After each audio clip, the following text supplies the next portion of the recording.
una inundación, en este caso con regiones anegadas en distintos puntos de la provincia de Buenos Aires. Uno imagina cómo está, sobre todo también el conurbano bonaerense, ¿no? Recién estaba repasando algo de los arroyos, por ejemplo, Arroyo Santo Domingo, San Francisco, por distintos lugares, ¿no? Por ejemplo, Quilmes, que siempre se inunda y mucho. Bueno, ni hablar de La Plata, recién hablábamos de los arroyos El Gato, Maldonado, sobre todo el Maldonado, que suele tener más efectos, más desbordes que el Gato, que tiene las obras realizadas hace unos años. Pero bueno, se politiza la cuestión y bueno, le vamos a preguntar a quien tenemos ahí en línea si es justificado o no que se politice el tema de la inundación aquí en Provincia de Buenos Aires. Guillermo Caín, del Frente de Izquierda de los Trabajadores, diputado provincial. ¿Cómo te va? Bueno, te pregunto justamente, ¿es muy temprano politizar esto o está justificado? Mira, la realidad es política, hay que ver qué quiere decir. Creo que a la gente lo que le interesa es que le llegue una solución, porque Sí. tenemos cientos de miles de damnificados, ¿no? Uh-huh. Hasta ahora yo no escuché ni del gobierno nacional ni del provincial disposiciones fuertes de cómo vamos a atender, aunque fuera la urgencia, ¿no? Uh-huh. Entonces, en todo caso, me parece que tenemos que discutir eso. Uh-huh.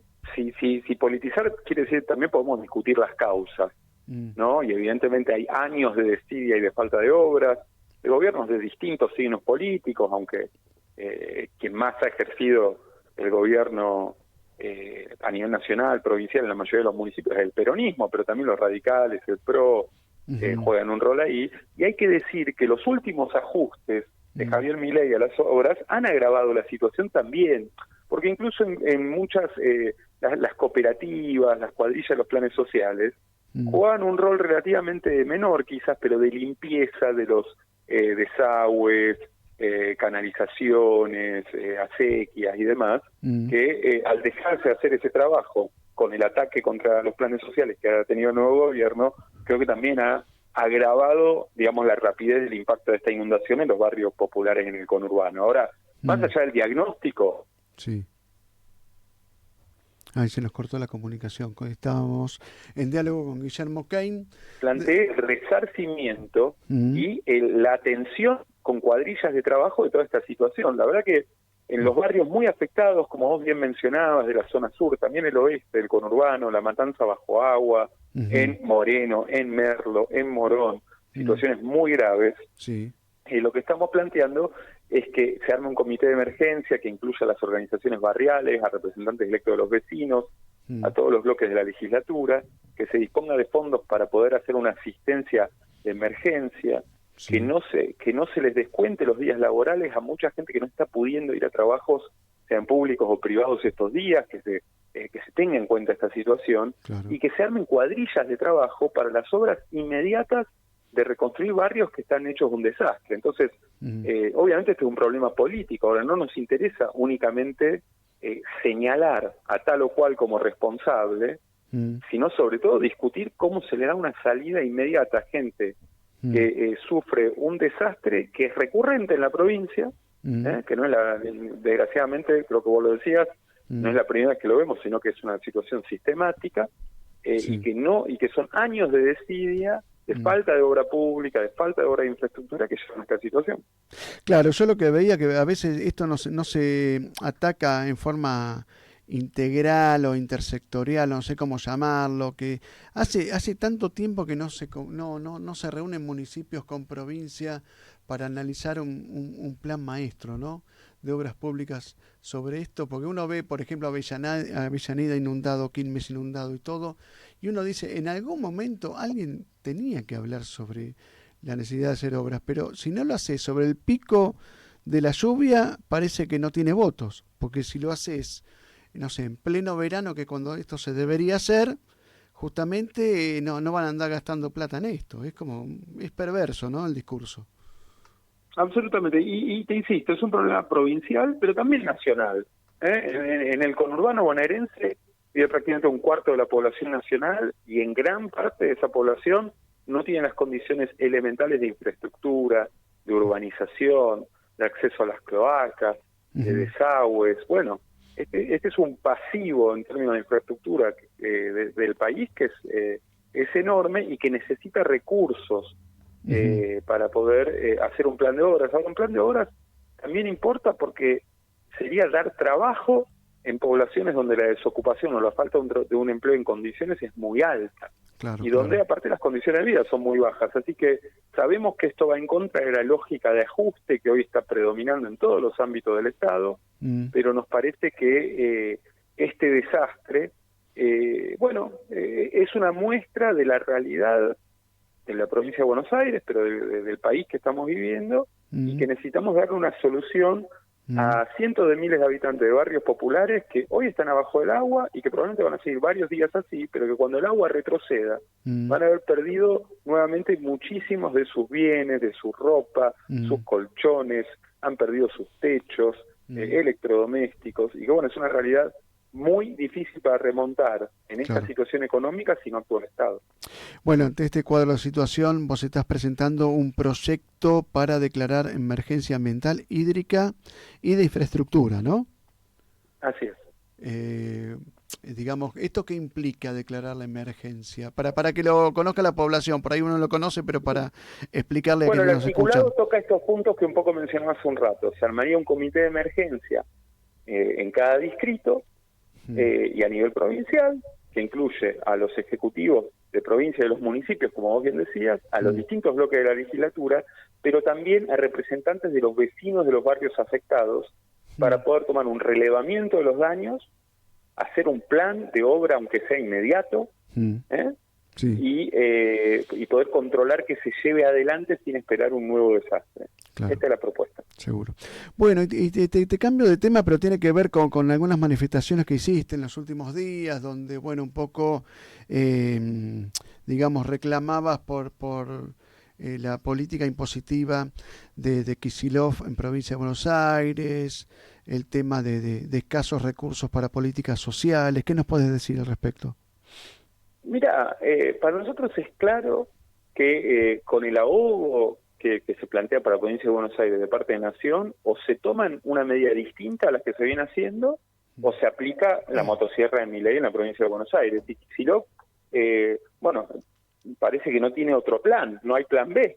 Él dice, los hospitales públicos y el sistema de salud pública está en crisis, y vamos a atender hasta donde podamos, dijo el otro día en la legislatura. Sí. O sea, él considera que la posibilidad de cerrar los hospitales públicos está entre las posibilidades de la situación, y esto es muy grave. Entonces necesitamos un cambio. Para nosotros un paso clave es suspender el pago de la deuda externa provincial, el otro es el aumento de los impuestos progresivos sobre grandes contribuyentes de la provincia, que siguen teniendo exenciones impositivas, que sigue estando subvaluada la propiedad terrateniente en la provincia, y no los impuestazos sobre el trabajador, porque lo que ha crecido es el pago de patentes a automotores, lo que ha crecido es el pago de los impuestos inmobiliarios, incluyendo los pagos de la vivienda única, o ingresos brutos que nos los descargan al consumo, al conjunto de cuando vamos a un almacén, a un supermercado en la provincia de Buenos Aires.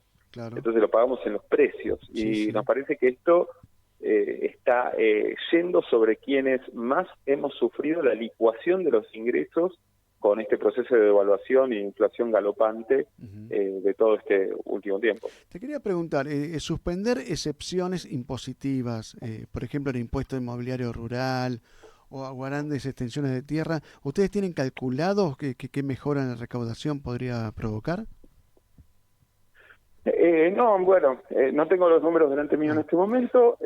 Tenemos claro que son medidas de fondo, son sumas millonarias, las exenciones. Otro problema es el del revalúo, digamos, que es una medida que Scioli quiso implementar en un momento. Me acuerdo de pasar una factura bárbara, ¿no? Sí, fue terrible las manifestaciones que hubo en su Pero momento. que vos tenés que tener en cuenta que hay, en general, la propiedad más productiva en la provincia agrícola está subvaluada a veces hasta 10 veces por debajo de su valor real de mercado. Entonces, se le está perdonando la vida a sectores ultraproductivos que con la devaluación, justamente porque trabajan en dólares para el mercado internacional, han valorizado su producción muchísimo mientras los salarios en pesos se estaban devaluando. Así que nos parece claro que ese es un sector estratégico sobre el que avanzar. Te cambio de tema, vamos con que, bueno, la inflación que comunicó ayer el INDEX fue del 13,2% y en Casa Rosada festeja porque hubo una baja sustancial de la inflación. Y yo siempre me pregunto lo siguiente, ¿no? Porque hay otras variables de la economía que se sufren, que es la caída del poder adquisitivo, no llegar a fin de mes y demás. ¿Por qué hay que esperar a que se comunique de determinada manera justamente otras situaciones que no están en la agenda para que la gente se dé cuenta que está mal, ¿no? No sé si fui claro con lo que estoy diciendo. Mira, una inflación de un 13% sigue siendo muy alta, en Uh-huh. primer lugar. Después hay que ver cómo se traslada a alimentos en particular. Y Uh-huh. después tenemos un problema de que estamos en una recesión, o sea, hay una caída en la actividad económica, Uh-huh. que incluso el gobierno está promovido activamente como forma de contener esa inflación. Entonces tenemos un problema donde ha retrocedido el ritmo relativo de la inflación con respecto a los 2 meses anteriores, Uh-huh. pero hay una caída al mismo tiempo del nivel de la actividad económica, de las contrataciones, del movimiento con el cual la gente puede comprar algo. Los Uh-huh. precios siguen siendo altísimos. Esta versión de Milei de que han retrocedido porque hay supermercados que ofrecen 2 por 1, no sé, concretamente no vemos ningún retroceso importante en los alimentos. Creo que esto cualquiera lo verifica cada uno de los días que sale a comprar algo. Uh-huh. Siguen subiendo, aunque por ahí no al ritmo anterior. Y después Sí. tenemos un problema agregado. Por Uh-huh. la forma de las resoluciones monetarias y de los juegos especulativos que están armados, vuelve a crecer la brecha cambiaria, ¿no? Crawling peg y Sí. todas estas cosas que nos explican los economistas. Esto Uh-huh. significa que hay una fuerte presión Uh-huh. de que, aunque el gobierno lo niega, entre marzo y abril se haga una nueva devaluación como la que se hizo a fin de año. Así Sí. que eh, esto lo vemos, por ejemplo, en que no se están liquidando la mayoría de los granos de la cosecha, ¿no? Y están esperando este nuevo paso evaluatorio que se dice que el gobierno está analizando, aunque lo desmienten. En ese punto se quiere mostrar un número puntual para Uh-huh. decir que se ha cerrado una situación de crisis económica, pero la realidad es otra. Podría decir que se trata de un chiste, pero la situación social es dramática. Pero esta novedad que nos trae histórica el FMI, que corre por izquierda al gobierno de Milei diciéndole que aplicó demasiado la motosierra, ¿te hace repasar las páginas de lo que tenés leído en política? Claro, es un gobierno que se coloca a la derecha, digamos, de los propios funcionarios del Fondo Monetario Internacional, Claro.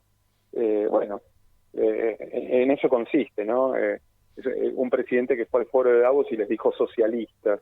Uh-huh. Eh, bueno, es un nivel de ridículo que Javier Milei está dando que hablar en el mundo, ¿no? Uh-huh. Ahora, lo concreto es que esta gente que está siendo beneficiada como tenedores de la deuda con organismos, pero también como representantes más generales de las posiciones de las empresas multinacionales en la Argentina, porque el Fondo Monetario no solo actúa como organismo, sino que es sobre todo la representación de Estados Unidos, de los países de Europa Occidental y sus posiciones económicas en la región, en nuestro país en este caso, ¿no? Uh-huh. Entonces, ellos están interesados y son beneficiarios de las políticas de Javier Milei, pero también tienen muchas dudas de que se pueda estabilizar un gobierno con el nivel de ajuste que está llevando adelante. Entonces, bueno, ahí nos están mostrando qué se está discutiendo y el problema de que los trabajadores estamos obligados a defendernos, ¿no? Porque Uh-huh. la agenda que ahí se propone para el famoso acuerdo de mayo